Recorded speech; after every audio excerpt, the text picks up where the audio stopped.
नमस्कार, मैं हूं आपके साथ कविता राणा। जेईई नीट की परीक्षा जैसे जैसे करीब आ रही है वैसे वैसे इसे टालने की मांग बढ़ती जा रही है। देश में कोरोना के केस लगातार बढ़ रहे हैं और जिसे लेकर इस परीक्षा को टालने की मांग अब छात्र करने लगे हैं। जहां एक तरफ केंद्र सरकार इस परीक्षा को कराने के लिए अड़ी हुई है, तो वहीं छात्रों के साथ कांग्रेस समेत लगभग पूरा विपक्ष है। कांग्रेस केंद्र सरकार से इस परीक्षा को टालने की मांग कर रही है और कांग्रेस की इस मांग पर मध्य प्रदेश के गृह मंत्री नरोत्तम मिश्रा ने बड़ा हमला बोला है। नरोत्तम मिश्रा ने मीडिया से बातचीत करते हुए जेईई नीट परीक्षा छात्रों का भविष्य तय करेगी। उन्होंने ये कहा कि कांग्रेस इसे मुद्दा ना बनाए। देखो, ये कोई तीसरे चौथी की परीक्षा नहीं है।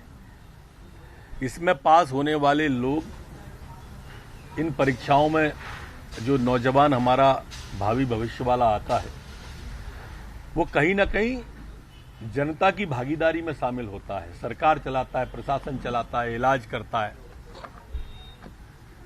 ऐसी परीक्षाएं बहुत आवश्यक हैं। अगर इसमें कोई पास अयोग्य व्यक्ति हो जाएगा तो वो जीवन से खिलवाड़ हो जाएगा। डॉक्टर बन जाएगा और उसे उतना ज्ञान नहीं होगा शरीर का, तो तकलीफ जाती है।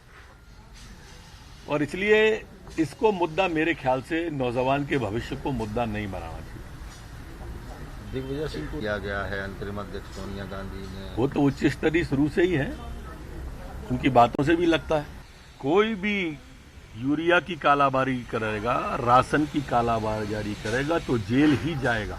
मुख्यमंत्री जी के स्पष्ट निर्देश आ गए हैं, नीचे तक निर्देश पहुंचा दिए गए हैं और प्रशासन और शासन को ये चिंता करनी चाहिए। अगर कहीं भी कोई कालाबाजारी करता हुआ पकड़ा जाएगा तो उस क्षेत्र के थाने पर भी कार्रवाई होगी और अधिकारियों पर भी। वहीं 26 अगस्त को सोनिया गांधी की अध्यक्षता में हुआ गैर बीजेपी शासित मुख्यमंत्रियों की बैठक में पश्चिम बंगाल की चीफ मिनिस्टर ममता बनर्जी ने जेईई नीट परीक्षा टालने के लिए सुप्रीम कोर्ट का दरवाजा खटखटाने की बात कही।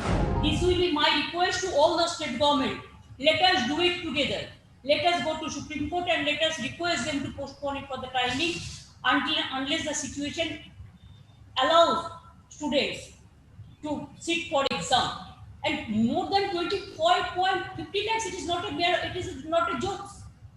Even there is a system for online exam, but medical no. From where they will be coming, where they will be going, how they will be going. Even mentally also they are not prepared for this.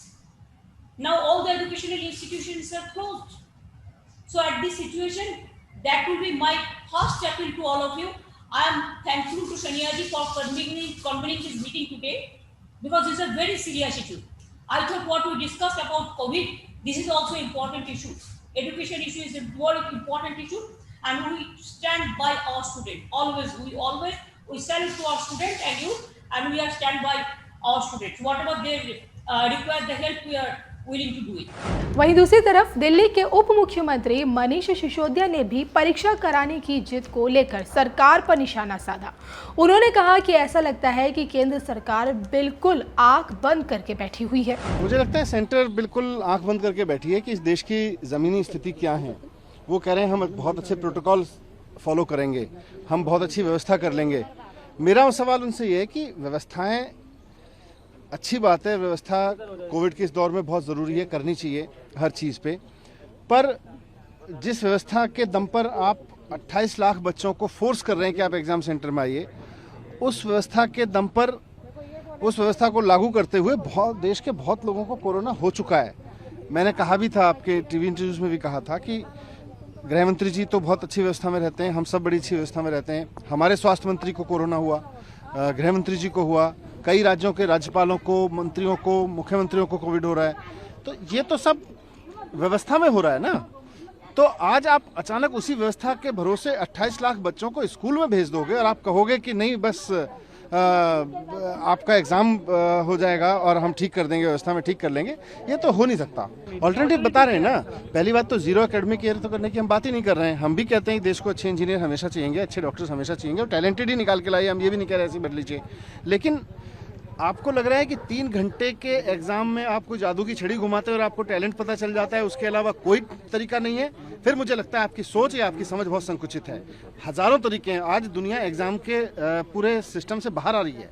आज दुनिया का education system, entrance examination system पूरा का पूरा 3 घंटे के examination system से बाहर आ रहा है और आप उसी पर चिपके रहना चाहते हो, तो वैसे भी ऑर्थोडॉक्स सोच है। वहीं जेईई एडवांस 2021 के आयोजक संस्था और आईआईटी खड़गपुर के डायरेक्टर भी इसके पक्ष में हैं। उन्होंने कहा कि परीक्षा के बजाय दूसरे विकल्प तलाश कर दाखिला देने से आईआईटी और मेडिकल की पढ़ाई की गुणवत्ता और पारदर्शिता खत्म होगी और क्या ये छात्र और अभिभावक को भविष्य में मंजूर होगा।